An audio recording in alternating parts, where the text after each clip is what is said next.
wanting. Today we're going to jump right in and talk about some core exercises that you can be doing after you've had a C-section. Now personally, I've had a C-section 3 times, so this is near and dear to my heart because for those of you who enjoy working out and want to get back at it, I can understand where you're coming from. Remember, you need to wait, follow your doctor's orders, and wait the minimum of 6 weeks before engaging in an exercise program or whatever your doctor prescribes. For me, my last C-section was 8 years ago, but they told me to wait 6 weeks before doing any type of strenuous physical activity. Now, some of these core exercises that we're talking about today, the first couple of ones that we're going to talk about, you could possibly be doing sooner than 6 weeks. But again, I would encourage you to always ask your doctor first before starting any type of exercises or workout program following a major surgery such as a C-section. But I understand you guys wanting to get your core back, so that's what we're here for. You need to remember you're going to take it slow so that you don't get injured, you don't hurt yourself, so that you can continue to progress and get to where you want to go and get back to your pre-baby, pre-C-section activity level and enjoy doing the activities that you want to do. So, for those of you who have gone through a C-section, let's talk about that a little bit in some postpartum, post-C-section exercises that you can be doing.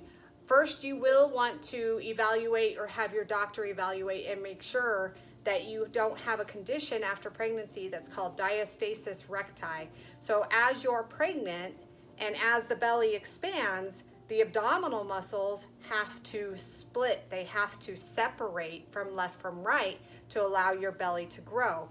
And diastasis recti, normally 4 to 8 weeks after having the baby, that should be closed back up and healed. But there are some techniques in order to evaluate that at home to see if you have a condition called diastasis recti and to make sure that this is healed up prior to starting any core exercises. So that is going to be important that you do that.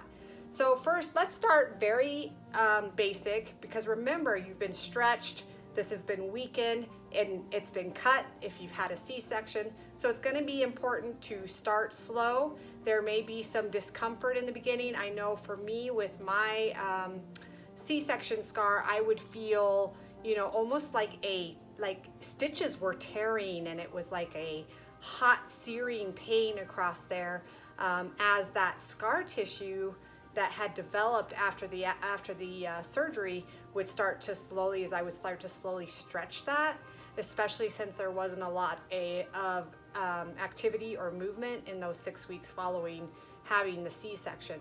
So some discomfort may be normal. Obviously, if you're concerned about anything, definitely, again, ask your doctor. Always err on the side of precaution, because I don't want you guys getting hurt and then not being able to go forward in any type of exercise or activity program that you want to participate in. So the first one, we're going to get back to basics. We're going to start really simply. So I'm going to have you lay flat on the floor with your feet and hips about shoulder width apart. And then what you're gonna do is you're just gonna brace. So you're bracing your belly, you're bracing your core. So what I want you to think about is if somebody was setting a book on your belly, or if there was a string pulling your belly button from front to back, and they were pulling it through, pulling that string through, you're tucking in that belly button. And as you do this, you're gonna feel your hips, also your pelvis is going to engage. And that is actually one of the exercises we're gonna talk about.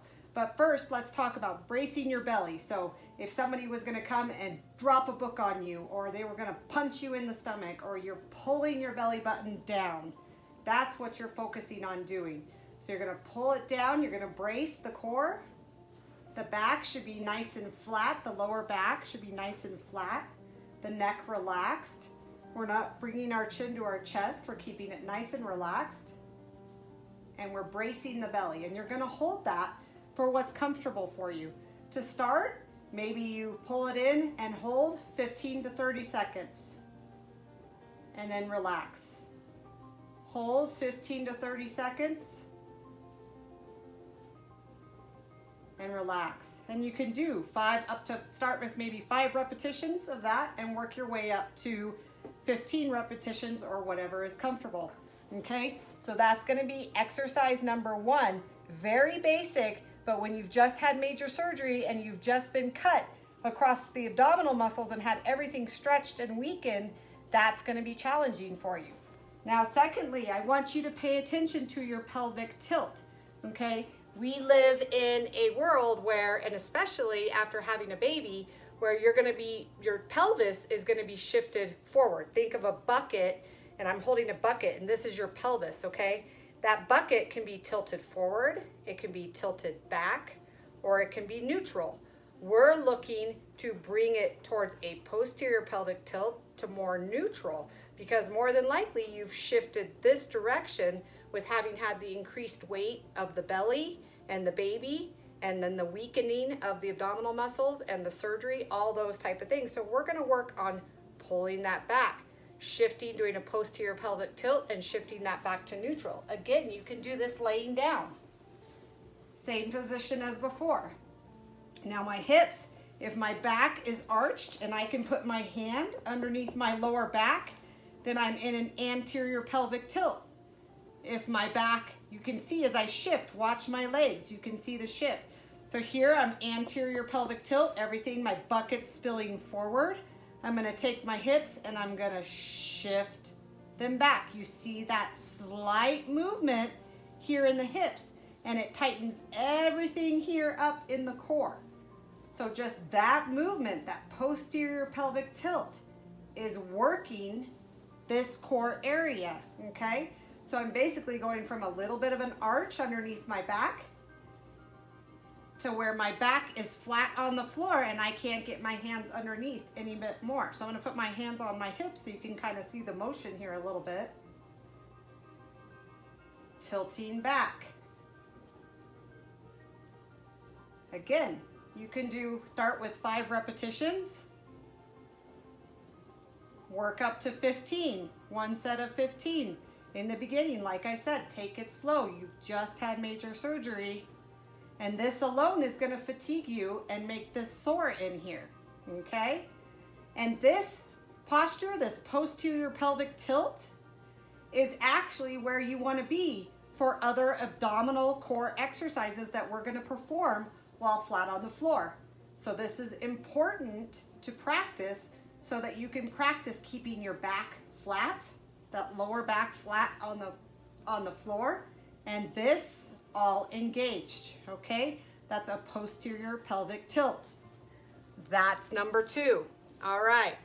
Now, I know you guys want to be doing some more than that. So if that doesn't cause you too much discomfort or doesn't cause you too much pain, then you can move on to doing a couple more progressive exercises, okay? We're gonna keep our feet on the floor. We're gonna do what's called a heel slide. So again, I'm gonna get into position.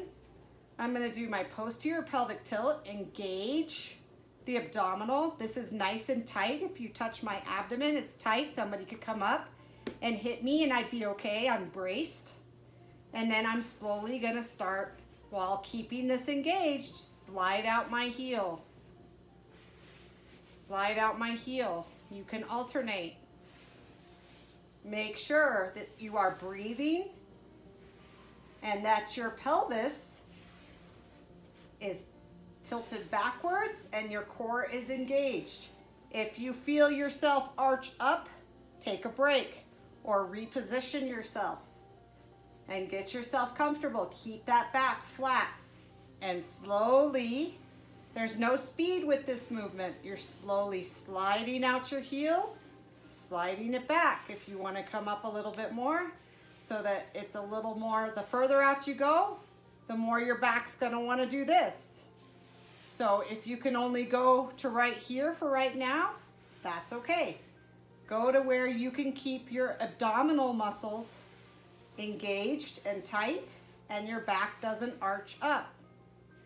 So heel slides, again, a set of 15. We're just starting to slowly wake this back up and start engaging our core. If you want to take it one step further and you want that feels like that's too easy, then you can bring your legs up to 90 degrees. Again, make sure you're situated before you start. Nice flat back, core engaged, and you can toe tap. So again, controlling the movement, and I'm toe tapping out. You want it to be more difficult, you reach further out with your toe. The closer you are to your body, the easier it's going to be. Again, nice, slow, controlled movements, breathing in and out the entire time. The breath is important. So I'm toe tapping while my core is engaged, okay? So for each of those exercises to get started, starting with bracing the core, the posterior pelvic tilts. If that's not enough and you want a little bit more and you feel great, move on to the toe slides, possibly, or the heel slides, and possibly the toe taps, okay? One set of 15 to start, and then see how you feel later that day, next day. How does it feel in there? You don't want to make yourself too sore. Remember, you're also a new mommy, and you have a baby that you have to take care of. So don't hurt yourself. Don't make yourself too sore. Don't overdo it. One final movement that we're going to talk about that you can also do is a plank, but it's a variation on the plank. We're going to do a side plank. The reason I'm going to put you on the side is it starts help getting involved with the obliques a little bit more instead of all just the center part of the belly, okay? So for the side plank, you're going to put your elbow underneath your shoulder, your hand nice and flat. You're going to stack your feet, hand on your hip. Now, if you don't like your feet stacked, you can also put one foot behind the other if that's more stable for you. Again, safety first. I want you to be stable. I don't want you to get hurt. And then we're gonna lift up. This is your side plank, raising the hip. Core is nice and engaged, nice and tight. You can hold for 5 to 10 seconds, come back down. Lift up. Hold 5 to 10 seconds, come back down. Again, just doing to your tolerance to get started, because we are specifically addressing post-C-section abdominal weakness and trying to get those back engaged and slowly starting to wake those up and starting some strengthening for you. So I would start with 5 repetitions each side, 5 to 10 seconds. Then what are we going to do? Well, of course, we got to switch sides. We'll always work both sides. So we're going to get on that elbow, stack the feet, or put one behind the other. I kind of like that. I feel like when my feet are stacked that I'm slipping. So I like one behind the other. Hand on the hip, lifting up. Nice and engaged core. Hold for 5 to 10 seconds. If it feels different side to side, that's okay. Not a big deal. Hold 5 to 10 seconds, side plank. Okay?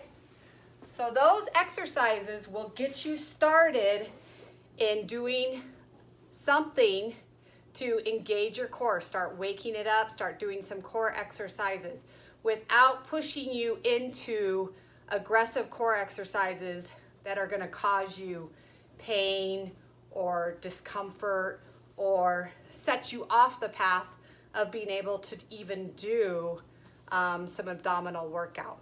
Keep it simple, keep it safe, listen to your body. It will tell you if you're doing too much. Listen to it, take it slow. You will get there before you know it, and you'll be back doing your favorite abdominal exercises before you know it. But just take the steps to get there, as you've just been through major surgery. I hope you find this video valuable. I'd like to ask that you like the video, give it a thumbs up, and if you found value in this video, or you know somebody who's just had a C-section and they're, maybe 6 to 8 weeks after their C-section and they're wanting to start to exercise the abdominal muscles, but they're not sure what they should do, share this video with them. Sharing is caring. Also, if you have not yet subscribed to our channel, Move Well, Live Well, go ahead and click the subscribe button, and while you're there, hit the bell notification button because that will keep you in the loop of future videos that we have coming out. Again, my name is Dr. Kirsten Lewanig. I'd love to thank you for joining me here. If you have any questions, pop those back down in the comments below and I will get to them as soon as I possibly can. I hope you enjoyed this video today. Thanks for joining me. We'll talk to you soon. Bye-bye.